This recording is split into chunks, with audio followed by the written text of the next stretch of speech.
Election সম্পর্কে আমাদের কি অভিমত সেটা বলার জন্য আপনাদের এখানে ডেকেছি। নমস্কার, শুভ সন্ধ্যা। আপনাদের সবাইকে স্বাগতম। অধ্যাপক মনোজিৎ মন্ডল আপনাদের প্রথমেই জানিয়েছেন। আমরা প্রথমেই যে আমাদের প্রেস বিজ্ঞপ্তি যেটি আমাদের কাছে তৈরি আছে সেই একটু পর আমরা এই প্রেস বিজ্ঞপ্তিটা আমি প্রথমে আপনাদের পড়ে দিচ্ছি। সেটা আমাদের কথা। মানুষ দিনের শেষে বাড়িতে ফিরে একটু শান্তি চায়, পরিবারের মুখে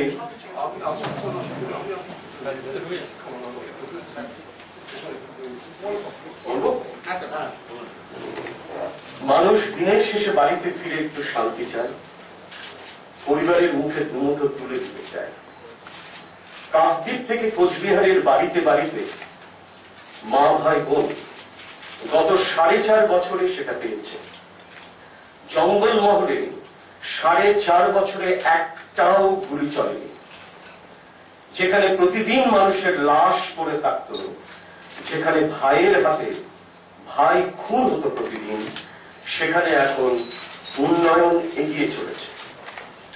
বাঁকুড়া থেকে বাসন্তী, মাতলা থেকে জল ঢাকা যে মানুষগুলোকে ওরা খেতে দেয়নি, তাদের ঘরে 2 টাকা দরে চাল পৌঁছে দিয়েছেন মমতা বন্দ্যোপাধ্যায়।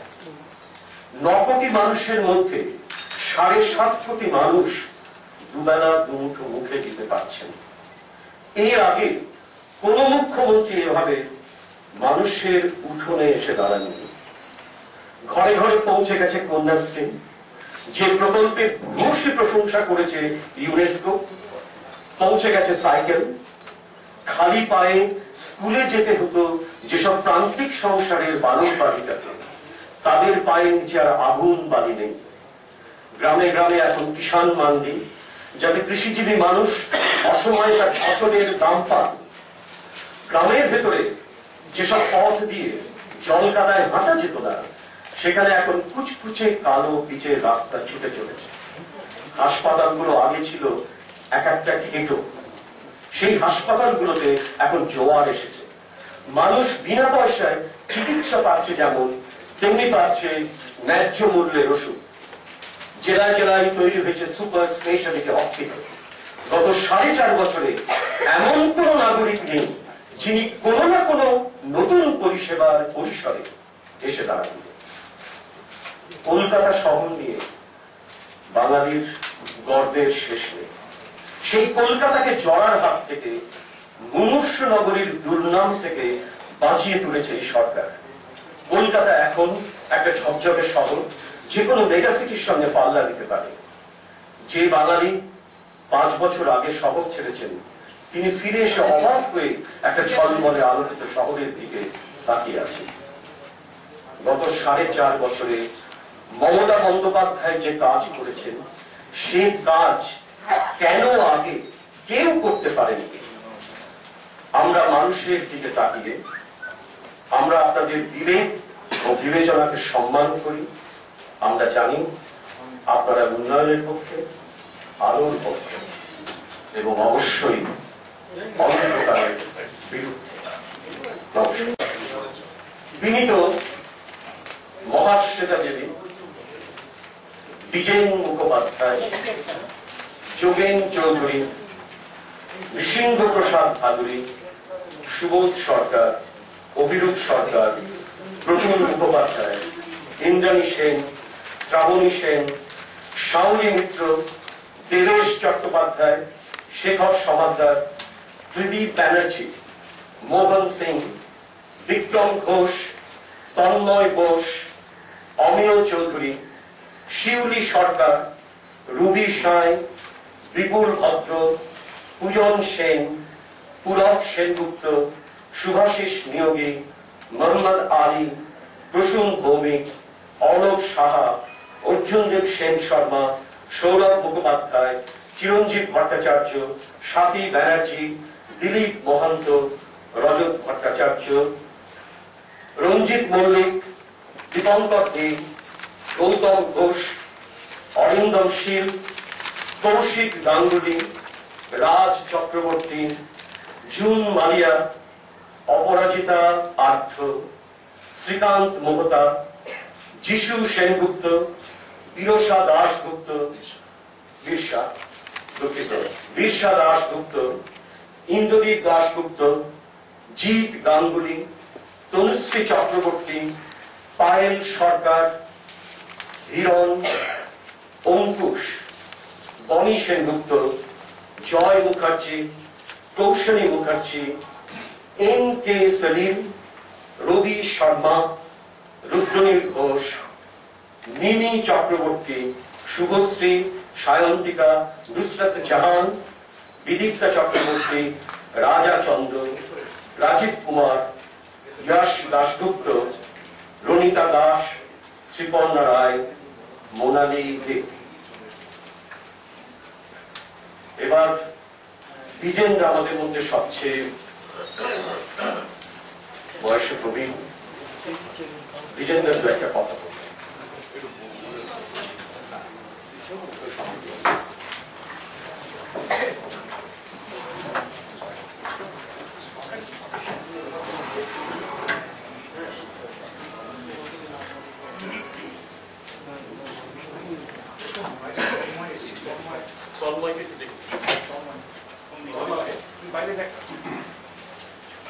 নমস্কার।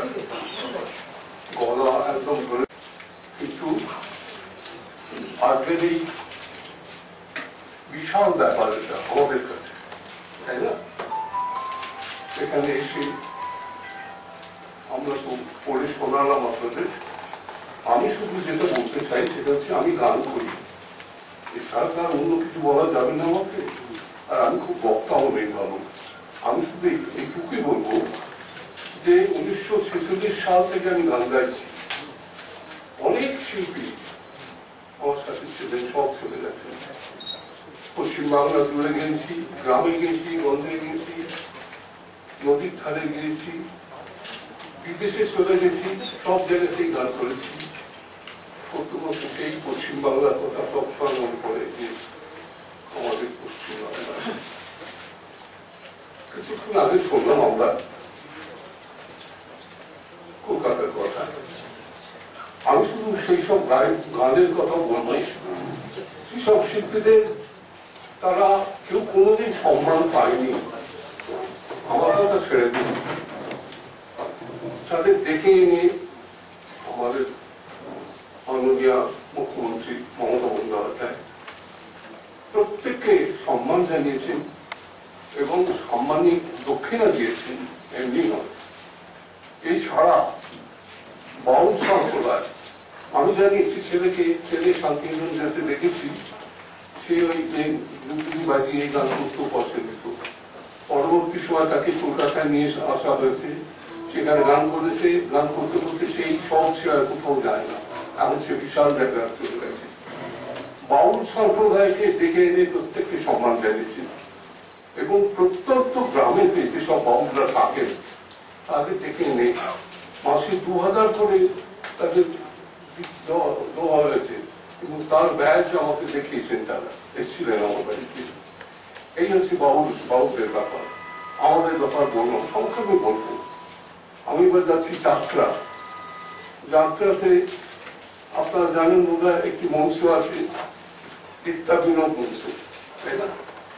এটা উত্তর কলকাতার বাগবাজার ওখানে। সেখানে যাত্রা অভিনয় এবং অন্যান্য আমাদের সব অনুষ্ঠানই হয় সেখানে, কিন্তু মঞ্চটি ওই গ্রামে।